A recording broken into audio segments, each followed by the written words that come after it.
one more Tuesday, one more curated conversation, one more amazing and talented artist to know more about her in this case.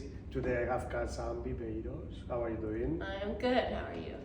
She drove to be here and do this conversation in person, so I really appreciate it. And she bring me something new that I saw it first time 15 minutes ago, and I'm in love. And I'm sure that we will talk about it. You know that I like to have the art from the artist in the background. So this is super brand new, right? Super brand new. Super brand new. I love when I was touching it up this morning. I love when it's super brand new and it's coming into the gallery and you see it for the first time, the same as me. So I always, you know that there's no script and it's a conversation, a very relaxing conversation, but the first question is always the same. That is like how you became an artist. So I was always going to be an artist. I always wanted to be an artist. I always loved drawing. That was what I was good at as a kid. My mom was an artist, and so she was very encouraging to me, always. And I was good at art in school, and so I was always doing something creative. And then when I got a little older, my dad started to get worried that I was going to be an artist, and so he was the practical-minded business type. And he thought it would be a good idea for me to be an architect or an engineer because I loved math and I was good at math. So I thought I would listen to him, and when I first got to college I took architecture, but the program was so rigorous, it's so limiting, and there were no electives, and I wasn't ready to make that commitment at that age. I felt like I was too young to sort of be so narrowly. So I changed gears and I was an art major and I graduated, and then I went on to get my master's at the San Francisco Art Institute. And I was a printmaker at that point. So I made etchings because I felt like etchings were the most closely related to just drawing. Mm-hmm. They were all in black ink or brown ink. There was no color. Mm-hmm. I love to draw, so I didn't really pick up a paintbrush until after I graduated, and realized I have no way to make etchings. I don't have an etching press, I don't have the money for an etching press or the space, and I still wanted to make art, so I decided that I would try painting, and so I picked up painting on my own, just in my bedroom, and I had a day job and I painted at night and tried to figure out how to use a brush instead of a pencil. Yeah, it's interesting because I don't know if this is part of other conversation with other artists or was not recorded, but I think that there is the artist that see the world with the eyes of an artist and want to be an artist. Any kind of artist, create and continue creating. And the artists that decide and want to study to be an artist, right? So in your case, you knew it from the beginning. I knew from the beginning. Good. Yeah. Great, I like it. So you start within one thing, because in case that you don't know, Kazaan has different styles. You know, you are not going to find it on the gallery website, but you can go to Kazaan website and see other things that she's doing. But here in the gallery, I have this style. So can you tell me a little bit about this? Sure. So most of the time that I've been an artist since youth, I painted things that were sort of at the intersection between abstraction and realism. And there were always realistically rendered images in there, usually from nature, animals and plants and things. And at a certain point I decided to take the plunge and go into complete abstraction, because I felt like maybe I didn't need all of these images. Maybe really what I was trying to get at was just that everything is connected. There's a flow and energy to all things. All living organisms are connected to each other and depend on each other. And it was more of like getting to the kind of simple essence of things, as opposed to depicting what's out in the world. And you encouraged me to use more color and use stronger color, and I feel like the paintings have become more cheerful and vibrant and sort of energetic by kind of pumping up the color. And I think that just took me a long time to do because I came from making black and white, essentially black and white artwork. So that's, that's a process. So tell me about, and connect this question with this other one. So tell me about the creative process and how are you dealing with playing and painting with new colors? So what I start with when I make something like this is graph paper and pencil, so it's not color. And I sketch it out. I sketch out a composition, and I usually have to put it away and look at it a few times, and I always make changes.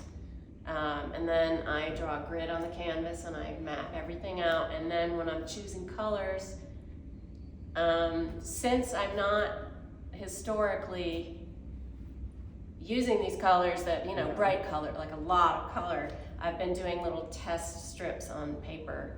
I'll just paint like a brushstroke of different colors next to each other to see what works for me, what I think looks good and what doesn't. And then when I put it on the canvas every once in a while, once it's butt up against another color, I think, oh no, there's not enough contrast or whatever. And I always end up having to change it a little. But doing some tests and studies helps for sure. It's incredible because I think that your first layer is organic, right? You don't know exactly what you're going to do. Right. And then you go into technique because you have to feel the shapes. Right. And this is the difficult part because maybe not everybody knows, but control color is very difficult. It is. And it changes, it changes so much depending on what it's sitting on, if it's canvas or wood or paper, or then, sometimes you'll get two colors that end up being too close in value and you're like, that didn't look that way on the palette, So it's a process, and I think some people are just colorists from the beginning, but I'm just trying to get there. Because in your pieces you have to decide in this big area, for example, the yellow, what color is going to be the one that you want to put there, and it's not going to be the same a bright yellow and what comes forward or dark pushed blue. back. It's going to change the dimension and the deepness of this. Right. Are you having fun? Yes. Okay. It's fun working with chocolate. It's like more, it's cheerful and happy, and I feel like it's less. Some of my earlier work, I've read so much about the environment and stuff, and I feel like sometimes it's depressing dealing with some of the things that are out there in terms of what we've done to the environment. And so this is liberating in a way. It feels more free and happy and less burdened with. Let me ask you one more question before we go to the next block of questions. It helps you to have different styles? I don't know if I'd say it helps me. It just feels necessary somehow because all of those styles are me, and sometimes I feel like when I'm only trying to focus on one thing, there are other creative impulses that are in there that need to get out. And I've tried to only do one thing for a while, but I just feel compelled. So, this is more my focus right now. But, in the background I'm doing a little other creative endeavors. Well, you can take a look on her website. I'm doing a lot of advertisement to your website. But my favorite one, is the rabbits with the chandelier and the rainbow colors. And I really love it. And it's the opposite of this. So now we are going to play 2 words and thoughts. So I throw a word, you tell me your thoughts. The first 2 are always the same. The first one is goals. Goals. I would like a painting to get into a museum collection. I would like to do really large public commission, or, for a hospital or for a corporate building or something.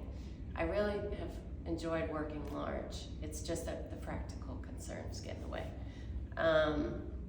And I just want to have a balanced life where I can do what I love doing and make a living and, enjoy spending time with those I love. So the next one is a struggle. Struggle.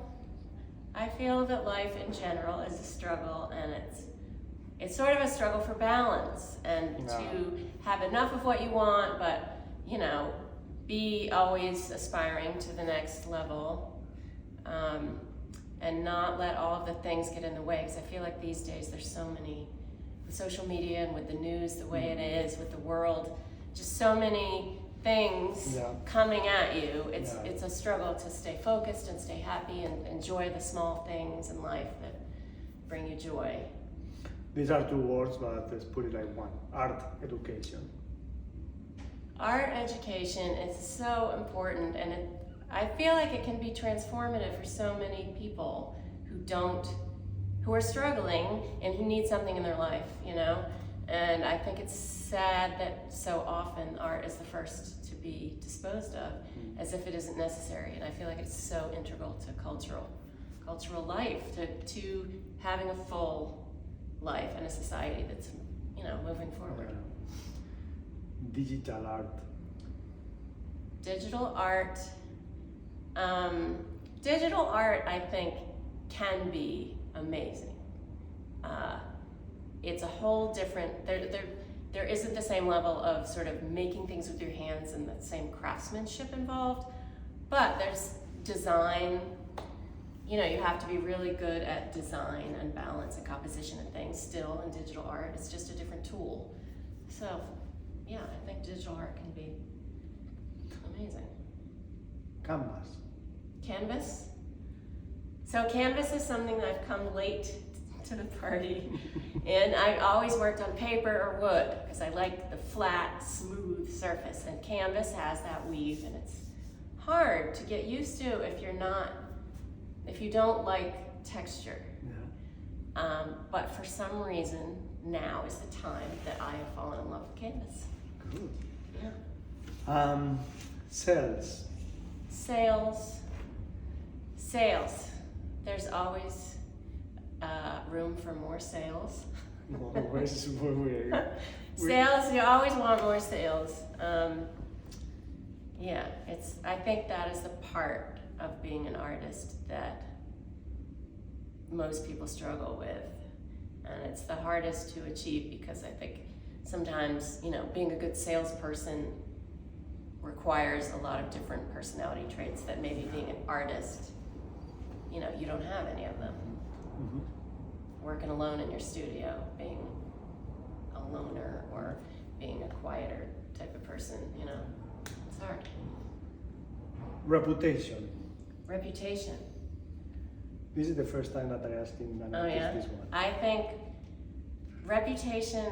think people's reputation is so important that if you conduct yourself professionally, and you are respectful and polite, and you treat people well that you're surrounded by and in your dealings, then your reputation will precede you and people will trust you more. And I think it's very important to have a sort of code of ethics in your dealing with people and be, that's the way you get a good reputation. And I think in business, probably your reputation is the most important thing, Yeah, I think so. And I think that being an artist is being a business owner too. It is. And that is the hardest part for me, for sure. Yeah.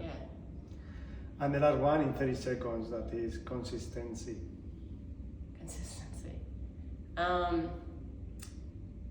I think that there's good and bad in consistency. I think it's good to be consistent in how you treat people and in the way you behave, but what I don't like is that most galleries want you to be absolutely consistent in your style because they want you to keep cranking out what has worked in the past and what has sold. And I feel limited by that, and I feel like I want to be able to do what I'm compelled to do as a creative person. I hate it too. I hate it that our galleries want this from you. Yeah. So that's all, our 15 minutes going. I love My this 15 minutes are conversation. up. So thank you so much. Stay tuned for the next one. Discover Kazaan Viveiros or on the gallery website for these new paintings and body of work with brighter colors, or in Kazaan's website for the other different styles as it has. Thank you so much. Thank you, Jesus.